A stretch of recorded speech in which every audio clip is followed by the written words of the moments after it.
Idzi nyama dzeseka idzi munofanira kutodya. Nokuti kuZimbabwe kune nzara. Uri kudzokera rini? Ndodzokera Friday.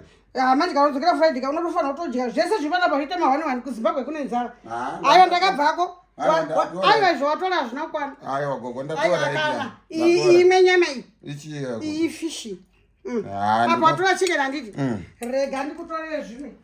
Kana aiwa waita munyambo kuya pano. Ndakutoguta manje nda. Aiwa uguti iyi nyama yakagochwa iyi. Ndatora. Wanga watora? Ndatora one. Watora one ikabati ishoma. Gogo. Aiwa idya kumushanda kabvako hakuna nyama. Sure here. Hakuna. Ichi chicken watora here? Ndatora one. Ya watora yakasiyana. Dzange dzakasiyana dziri mupote mutray imwe chete. Saka unogona unonga imwe futi. Aiwa kuZimbabwe kune. Ndaguta gogo zveshuwa. Unozoti kutonoti wakatoonda. Alright, ndakanga ndingononga one yacho. Nonga. Alright. Utano chacha huripo asi chikafu ndochiratidza kuti chishoma. Alright go. Saka raisi racho iyi nyama yembudzi. Ilembu. Lembu. Ungosina tora lembu ka?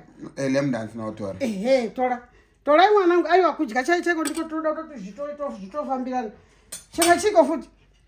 Masalad unozodya wapedza zvikaizvo. Ndozodya. Right, supu watora yakakwana. Ndofunga inokwana yandatora. Ko sadza. Asi sadza ungadya sadza kuZimbabwe musa muchidya sadza. Rakazara. Aiwa rakazara. Saka unongowa kutongodyawo zvana rife. Izvi unozosanganisa izvi nesalad. Nesalad. Aiwa idya nyatsochiya nokuti kumushanda kabvako kumusha kune nzara. Nzara cheche isina kutombotama neka. Idya usaite zvokutambisa nechikafu nyatsotsenga unyatsoguta. Aiwa ndakutoguta gogo. Aiwa ko madrink acho. Madrink ndinawo gogo. Iri kuZimbabwe hakuna kai. Atirone.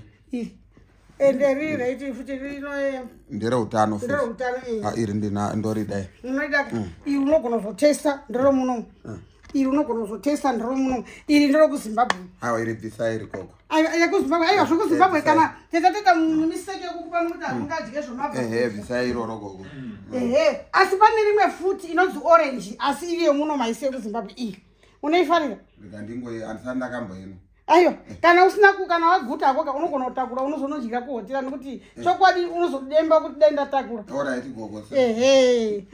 Chitakuri kana mundege chavenda kuputirira uchitakura uri kuenda rini? Ndokwira Friday. Komana ndokumbira kuti asi yakagochwa yagonekisa ukaplastic ukapota uchizokwira wako kudya mundege. Lunch ndogona some lunch. Naika. Aiwa azvifanira kutokusirisa izvo unofanira kuti Jack Dab kuti chikafu kaichi. Ndikuzvona. Kana munhu achidya chikafu haitwe zviye zvokudzi aukona kunyara idya chikafu pamambuya wako munhu. Aiwa ndinodya gogo. Aiwa maita basa. Aiwa usapika maita basa usina kupedza chikafu datoti upedze.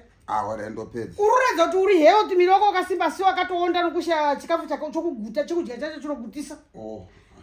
Arega ndidye gogo. Idya. Kana waona kuti mvura futi inoita futi mvura ine utano udarika futi dzekumwa madzi. Ndodya gogo. Good. Idya msiku.